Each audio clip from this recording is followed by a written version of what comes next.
उत्तर प्रदेश के मुख्यमंत्री और समाजवादी पार्टी के मुखिया प्रमुख अखिलेश यादव ने नारा दिया है, यूपी में 80 हराओ और लोकतंत्र बचाओ।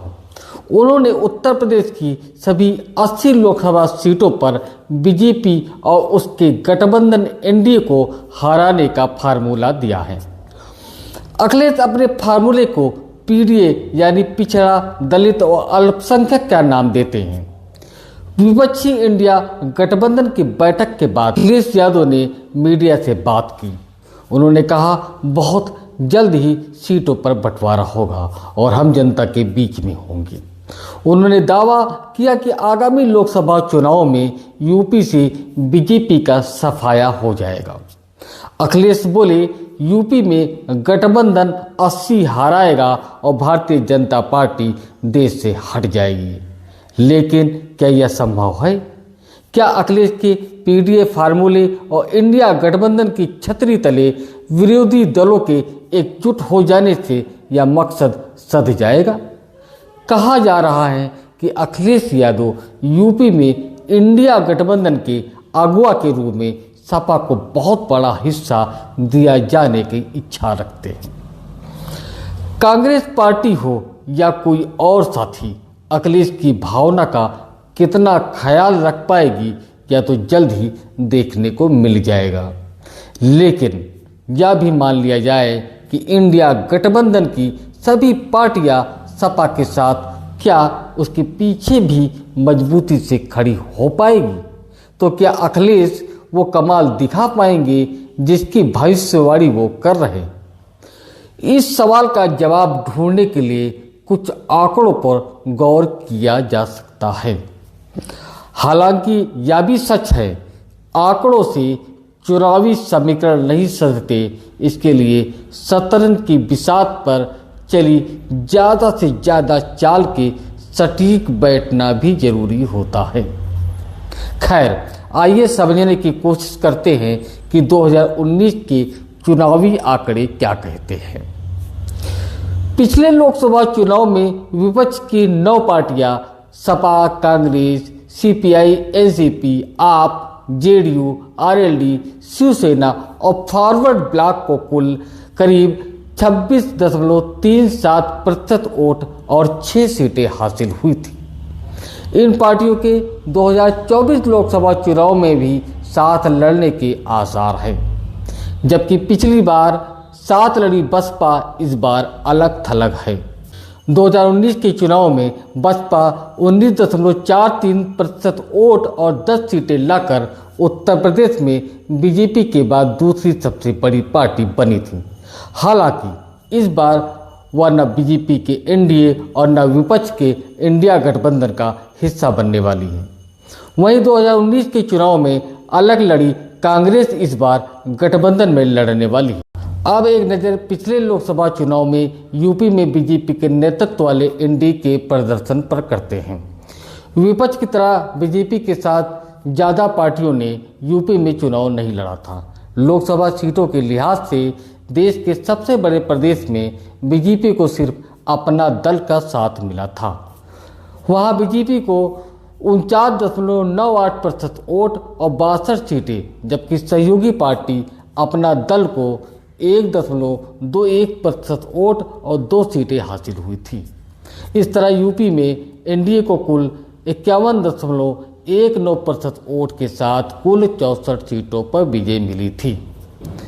ये तो हुई 2019 की बात। अब बात करते हैं 2024 के आगामी लोकसभा चुनाव के बनते बिगड़ते समीकरणों की।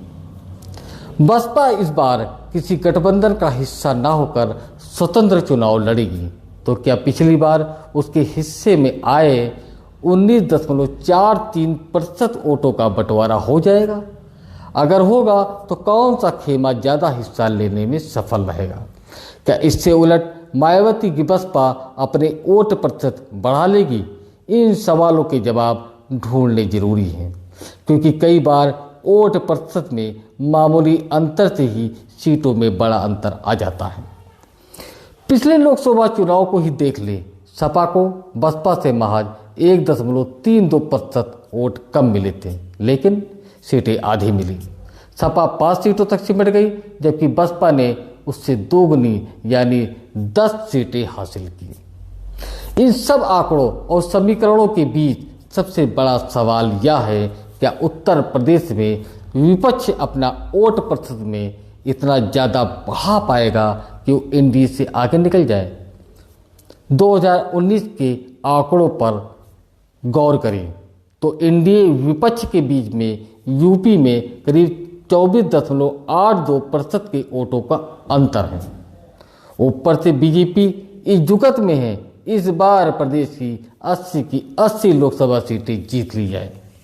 अगर सारा विपक्ष अपना ईगो अलग रखकर एक साथ हो जाए तो इतना आसान नहीं है, क्योंकि यूपी में बीजेपी का कोई उस स्तर का मजबूत सहयोगी दल भी नहीं है सिवाय अपना दल के।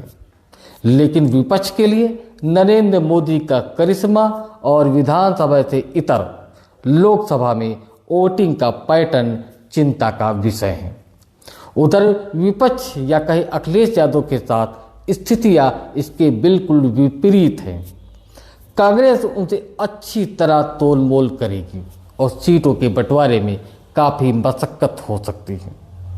अगर पिछले चुनाव में सिर्फ 1 सीट जीत पाने वाली कांग्रेस ने ठीक ठाक सीटें सपा से लेने में सफलता पा ली, तो यूपी से बिहार तक का उदाहरण सबके सामने है। यूपी में उसने सभी सीटों पर प्रत्याशी उतारे और सिर्फ 1 सीट रायबरेली की जीती। वहाँ से सोनिया गांधी लोकसभा पहुंची, जबकि राहुल गांधी भी अमेठी से हार गए। बिहार में भी कांग्रेस का यही हाल रहा। उसने 9 सीटों पर अपने कैंडिडेट उतारकर सिर्फ किशनगंज की 1 सीट जीत पाई। चुनाव नतीजे अतीत के आंकड़ों और कागजों पर बने समीकरणों से तय नहीं किए जा सकते। चुनावों में बहुत कम बार 2 + 2 = 4 होता है।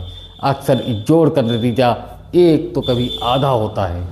कई बार 5, 8 और 12 भी हो सकता है।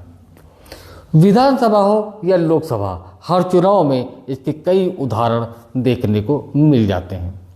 इसलिए अखिलेश का 80 में 80 सीटों पर बीजेपी को हराने की प्लानिंग या जवाब में बीजेपी की 80 सीटें फतह करने की स्ट्रेटजी किस हद तक सफल हो पाती है, या तो चुनाव नतीजे बता पाएंगे।